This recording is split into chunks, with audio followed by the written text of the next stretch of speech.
मैं चाहता हूं कि आप हेमंत को स्नेह के साथ सुने, जोरदार तालियों के साथ आप उसका स्वागत करें। आज उसने सगाई का कोट दोबारा पहना है, उसके लिए बहुत उसे शुभकामनाएं। ये मेरे घर का कवि सम्मेलन है। हम लोगों का सपना होता है कि डॉक्टर कुमार विश्वास जी मंच पर बैठे हों और पे चढ़ने का अगर फल मिल जाए तो ये लगता है कि कवि सम्मेलन के 8-10 की यात्रा पूरी हो गई। डॉक्टर कुमार भैया के लिए मैं कुछ कह ही नहीं सकता। हमसे लोग पूछते हैं, हमारे दोस्त पूछते हैं कि तमाम कवियों को यश भारती और पद्मश्री मिल गई, तुमको क्या मिला 8-10 सालों में? तो मैं उनको बताता हूं कि मैं डॉक्टर कुमार विश्वास जी के चरणों पर बैठकर जो कविता पढ़ रहा हूं, इससे बड़ा सम्मान मेरे लिए कुछ नहीं हो सकता। मैं एक इंटरव्यू सुन रहा था रोहित शर्मा का। वो कह रहे थे कि जब से हमारी बेटी पैदा हुई है उसके बाद हमने पीछे मुड़ के नहीं देखा। 10, 12, 15 शतक उन्होंने मारे। बेटियां निश्चित रूप से बहुत ही सौभाग्यशाली होती हैं। मेरे बेटी कोई नहीं है, मेरे 2 बेटे हैं।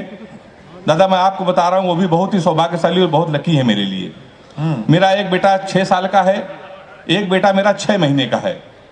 जब मेरा 6 साल वाला बेटा पैदा हुआ, बड़ा बेटा जब पैदा हुआ, तो इतना लकी मेरे लिए है कि मैंने एक छोटा सा मकान खरीदा, छोटी सी गाड़ी खरीदी, एक स्कूटी खरीदी। जब दूसरा वाला बेटा पैदा हुआ जो इस समय 6 महीने का, वो उससे ज़्यादा लकी है। जब वो मेरा छोटा वाला लड़का पैदा हुआ, उसके बाद हमारी शादी भी हो गई। बहुत अच्छे। उससे ज़्यादा लकी क्या हो सकता है? एक बार ताली बजा दीजिए तो मैं शुरू हो जाऊं। मैं आपके अपने घर का हूं। मुझे जमाने की सबसे बड़ी जिम्मेदारी आपकी है। कानपुर में एक स्कूल में पढ़ाता हूं। कोई हास्य कवि का टीचर हो जाए तो बच्चे का भविष्य आप समझ सकते हैं। हमने अपने स्कूल के एक बच्चे से पूछ लिया, हमने कहा बेटा ये बताओ 1 किलो रुई और 1 किलो लोहा, दोनों में भारी क्या होगा? उसने कहा मास्टर साहब लोहा भारी होगा। मैंने कहा बेवकूफ, मैं जो तुमसे कह रहा हूं कि 1 किलो रुई 1 किलो लोहा, जब दोनों 1 किलो है, रुई भी 1 किलो है, लोहा भी 1 किलो, तो लोहा कैसे भारी होगा? इसका जवाब सुनिएगा।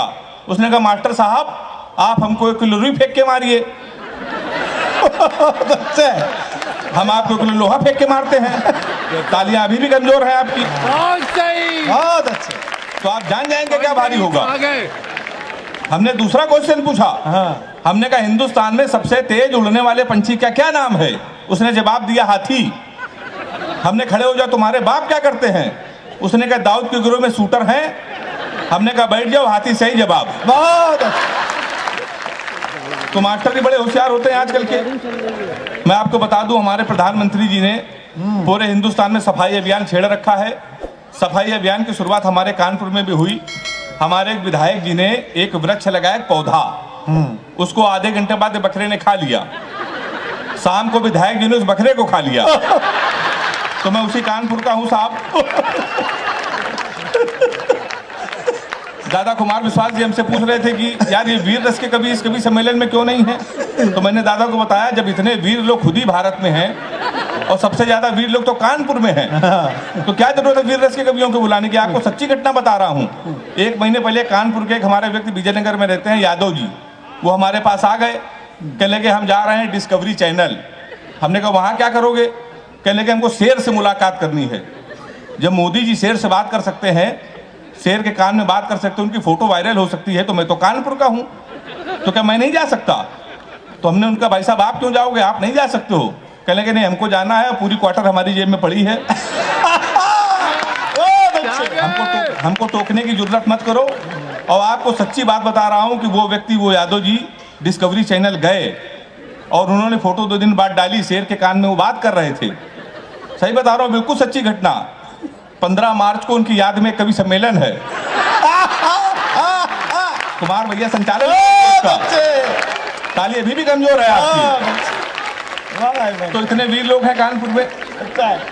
अभी हमारे कश्मीर मुद्दे की बात चल रही थी, तो ट्रंप ने कहा इसमें मध्यस्थता करेंगे।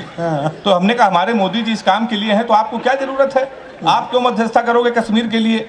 मैंने 8 पंक्तियां लिखी, मजा आ जाए तो तालियों का महोत्सव देकर मुझे शुरू कर देना। हमने कहा ट्रंप ज्यादा बोलोगे तुम्हारी दस्तार चली जाएगी, सर की पगड़ी। हमने कहा ट्रंप ज्यादा बोलोगे तुम्हारी दस्तार चली जाएगी, गोली चली इधर तो उस पार चली जाएगी। हमारे घर के मसले में तुम अम्मा ना बनो, अमित शाह को भेजेंगे तुम्हारी सरकार चली जाएगी। अमित शाह को भेजेंगे तुम्हारी सरकार चली जाएगी। ये स्थिति आपको प्रणाम करता हूं। इससे अच्छा आप लोग मुझे क्या सुनोगे? 10, 15, 20 मिनट आपके बीच में रहूंगा। मुमताज जी आएंगी, वो श्रृंगार की बातें करेंगी, प्यार मोहब्बत की बातें। मैंने आज तक श्रृंगार के विषय में कुछ नहीं लिखा। हाँ। प्यार मोहब्बत के विषय में मैंने आज तक तो छोड़िए लड़की को नहीं देखा। 4 पंक्तियां लिखी, मैं प्यार मोहब्बत से क्यों दूर रहता हूँ। अच्छा। कि एक फूल, और चौथी पंक्तियों में मुझे तालियों का आशीर्वाद दीजिएगा कि एक फूल तुझे देने के लिए सस्ते में ले लिया। हाँ। एक फूल तुझे देने के लिए सस्ते में ले लिया, देखे ना कोई इसलिए बस्ते में ले लिया। फूल तुझे देने को निकले थे जाने मन, पर बजरंग दल वालों ने उसे रस्ते में ले लिया। तो मैं बहुत रोता हूँ साहब। बहुत अच्छा। सही बता रहा हूँ आपको, ब्रिगेडियर सर बैठे हैं, बिल्कुल मैं सही बता रहा हूँ।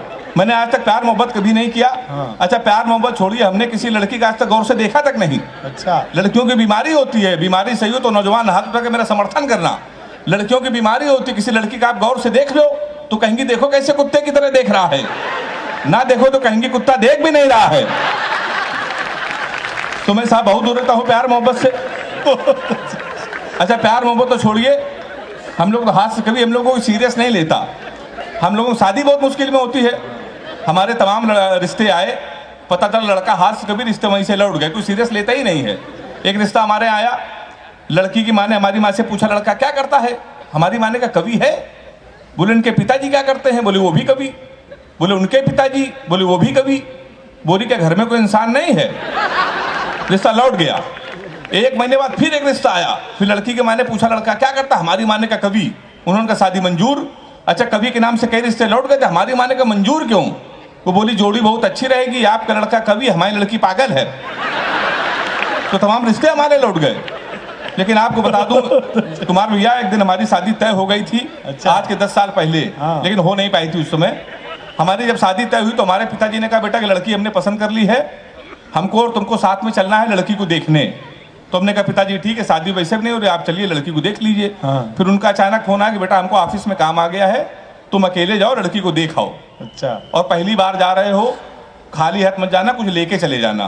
तो हम कानपुर के, हम कट्टा लेके पहुंच गए। 2.5 साल बाद हमारी जमानत हुई। बहुत अच्छे। अब क्या ले जा सकते हैं। तो उसके बाद फिर एक हमारा रिश्ता आया। इस बार लड़की के पिताजी आए, कहने लगे तुमसे 2-3 क्वेश्चन पूछेंगे। लड़कों का आजकल इंटरव्यू ले, हमने पूछिए, कहने लगे कि तुम पढ़े लिखे कितना हो। हमने कहा अंग्रेजी से मैं क्या है, कहने लगे 2-3 क्वेश्चन पूछेंगे, बता दिया तो शादी फाइनली परमानेंट कैंसिल। हमने कहा पूछिए कि कितना पढ़े लिखे। हमने कहा अंग्रेजी से मैं क्या। बोले अंग्रेजी आती है। मैंने कहा बिल्कुल आती है। बोले अंग्रेजी बोल लेते हो। मैंने कहा बोल लेता हूँ। बोले ABCD आती है। अब मैं अंग्रेजी का टीचर, हमसे पूछ रहे ABCD आती है। हमने कहा आती है। कह रहे हैं आती है तो छोटी ABCD सुनाओ। कहाँ सुनाते हम छोटी ABCD। कहने के तुम अंग्रेजी फेल। गणित आती है। हमने कहा आती है। कहने के 41 का पहाड़ा सुनाओ। 41। हम उसमें ही फेल। कहने के आखिरी क्वेश्चन पूछ रहे हैं, बता दिया तो फाइनली परमानेंट कैंसिल। हमने कहा पूछिए। कहने के हिंदुस्तान में सबसे बड़ा कांड क्या हुआ। हमने कहा जलियांवाला बाग। बोले वेरी गुड, ये कब हुआ था। हमने कहा 1919 में। बोले इसमें हुआ क्या था। हमने कहा अंग्रेजों ने हमारे कई 1000 आदमियों को मार दिया था। हमसे कहने लगे सबके नामों पते बताओ। तो हमारी वो शादी भी कैंसिल। उसके बाद हमारी शादी होने की उम्मीद हुई। एक लड़की हमको मोहल्ले में पसंद थी, तो हम उसके घर चले गए। हमने उनके पिताजी से कहा कि आपकी लड़की पसंद है, हमको शादी करनी है, हम इससे प्यार करते हैं। तो कहने लगे प्यार तो इससे सारा मोहल्ला करता है, सारे मोहल्ले की शादी इससे कर दें। तो हमारी वो शादी भी कैंसिल। फिर एक दिन हमारी शादी हो गई। बिल्कुल आपको सच्ची घटना बता रहा हूँ, भारत और पाकिस्तान का मैच था क्रिकेट का। अच्छा। पूरा हिंदुस्तान मैच देख रहा था, हमारी शादी थी। हमने पिताजी से कहा आज के दिन शादी न करिए, पूरा देश मैच देख रहा है, हमारी आप शादी कर रहे हो। नहीं माने, कर दी। भारत और पाकिस्तान का मैच, हमारी शादी। हमारे कुछ कानपुर के दोस्त हमारी बारात में डांस कर रहे थे, कान में मोबाइल लगा के भारत पाकिस्तान सेमीफाइनल मैच की कमेंट्री भी सुन रहे थे। दोनों काम एक साथ कर रहे, बारात में डांस कर रहे, कान में मोबाइल लगा कमेंट्री सुन रहे। हम दूल्हे के बेस में सजे थे, घोड़ी के ऊपर बैठे थे। जैसे बारात घर पहुंचने वाले थे, एक लड़का घूम के हमारी तरफ चिल्लाया, बोला छक्का। हम डर गए भाई साहब। हमने कहा कहां छक्का। कहने लगा विराट कोहली ने मारा है। तो हमने कहा कोहली ने मारा तो हमारी तरफ क्यों देख रहे हो। शादी के पहले दिन छक्का कह रहा और देख के हमको। हमने कहा अब की मारे तो हमारी तरफ ना देखना। पता चला 2 मिनट में इंडिया मैच जीत गई। किसी ने खुशी के मारे घोड़ी के नीचे सुतली बम रख दिया। बम फटा तो घोड़ी भागने लगी, हम भी भागने लगे। हमने चलती घोड़ी से पिताजी को फोन मिलाया। हमसे बोले कहाँ बेटा। हमने कहा पिताजी हम भाग रहे हैं। बोले किसके साथ। ताली तो आप लोग ऐसे बजा रहे इसमें बारात आए थे। हमने कहा घोड़ी के साथ, बोले बे शर्म नहीं आती, भागना तो किसी लड़की के साथ भाग जाते। हमने कहा पिताजी वो बहक गई थी, कहने लगे आज घोड़ी बहकी है, कल को गधी बह गई तो उसके साथ भाग जाओगे। उन्होंने मोबाइल बंद कर लिया। एक हफ्ते लगातार हम भागते रहे। एक हफ्ते में जब हमको होश आया तो हमने अपने आप को जंगल में पाया। वहाँ 4-5 आदमी खड़े थे। हमने कहा कानपुर का पता बता दो ना, बीबी को विदा कराना है। तो उन्होंने कहा देखो ऐसा है, हमारे यहाँ रामलीला का पाठ चल रहा है, ये राम है ये लक्ष्मण है, सूप नखा का रोल जिसे करना था नहीं आया, तुम सूप नखा का रोल कर लो। हमने कहा इसमें क्या करना पड़ेगा? बोला नाक कटवानी पड़ेगी। हमने कहा वो तो कट चुकी है। हमने उनकी बात मान ली, रात भर सूप नखा का रोल किया। सुबह 4 बजे हमारी आंख खुली, हमारे असली कपड़े गायब, वहाँ के आदमी गायब, सूप नखा के ड्रेस में पैदल पैदल हम अपने घर पे। हमारे पिताजी छज्जे के ऊपर खड़े थे। हमने कहा पिताजी पहचाना? उन्होंने हमारी माँ से कहा इसको कटोरा आटा दे दो। हमारे पिताजी नहीं पहचान पाए। हमने कहा आपके पुत्र हैं? बोले बेवकूफ मत बोलो, हमारे 2 ही पुत्र हैं, एक इंजीनियर एक नाक कटवा के घोड़ी के साथ भाग गया है। हम ससुराल गए तो हमारे साले ने भगा दिया। हमारे घर के सामने पुलिस थाना, पुलिस को हमारी जरूरत कब पड़ जाए इसलिए हमने घर थाने के सामने ले लिया। तो हम थाने गए तो एसपी साहब बैठे थे। हमने कहा हमारे साले खिलाफ FIR लिख लीजिए। कहने के तुम ही हेमंत पांडे हो? हमने कहा, कहने के तुम्हारे ना पहले से FIR है घोड़ी के अपहरण की, तुमको 2 दिन का समय दे रहे हैं, घोड़ी नहीं तो तुम जेल चले जाओगे। उत्तर प्रदेश का बड़ा व्यंग एक टिप्पणी में कर रहा हूँ, टिप्पणी समझ में आ जाए तो हाथ उठा के मेरा समर्थन करना। हमने उनके पैर छू, हमने कहा घोड़ी ढूंढ लाइए। कहने के पुलिस का काम है घोड़ी ढूंढना। हमने कहा ढूंढ लाइए। कहले पुलिस के इतने बड़े अधिकारी घोड़ी ढूंढ लाए। हमने कहा एसपी साहब भैंस तो आप ढूंढ लाए थे। आए हाय वाह, क्या बात है मन, बहुत अच्छे, जीते रहिए, वाह। व्यंग्य पे आपने तालियां बजाई। एक अंतिम कविता हम लोग, ये कवि सम्मेलन एक शाम डॉक्टर कुमार विश्वास जी के नाम है। आधे मिनट की कविता पढ़कर मैं अपना स्थान लेना चाहता हूँ। अधिक से अधिक डॉक्टर साहब को सुनना है। स्वागत। एक रात में सोया ही था, सपने में खोया ही था, देखा कि जो लोग नफरत के बीज बो रहे हैं, सामने खड़े हनुमान जी रो रहे हैं। हमने कहा आप तो भगवान हैं, फिर आपको रोने की क्या जरूरत? और वैसे भी सीता हरण पे आपा खोए नहीं थे, लक्ष्मण मूर्छित पे भी आप रोए नहीं थे। आपने सूरज को निकला, आप मुस्कुराते रहे थे, आपकी पूंछ तक जली, आप खिलखिलाते रहे थे। फिर प्रभु आप क्यों रोए? कलियों के दर्द से उबे तो नहीं है, किसी कष्ट में आप उबे तो नहीं है, प्रभु राम की याद में आप खोए हैं शायद, और JNU की घटना से आप रोए हैं शायद। कहीं ऐसा तो नहीं, कहीं ऐसा तो नहीं कि आपके मन में निठारी की कथा हो या जलती ट्रेनों की व्यथा हो। प्रभु बोले तेरी बात सही है। इन पंक्तियों में पूरे सदन का आशीर्वाद चाहता हूं। प्रभु बोले तेरी बात सही है, मेरे रोने का कारण यही है, आज हर इंसान हिंसा के दौर में पल रहा है। मेरी तो केवल पूंछ जली थी, आज हिंदुस्तान जल रहा है। मेरी तो केवल पूंछ जली थी, आज हिंदुस्तान जल रहा है। और वैसे भी चुनाव का मौसम आ गया है, कुछ नेता हमारे मंदिरों में आएंगे, हमारी झूठी कस्में खाएंगे। डरता हूं देश आतंकवाद महंगाई लाचारी में ना खो जाए, मंदिर मस्जिद के नाम पे कि दंगा ना हो जाए।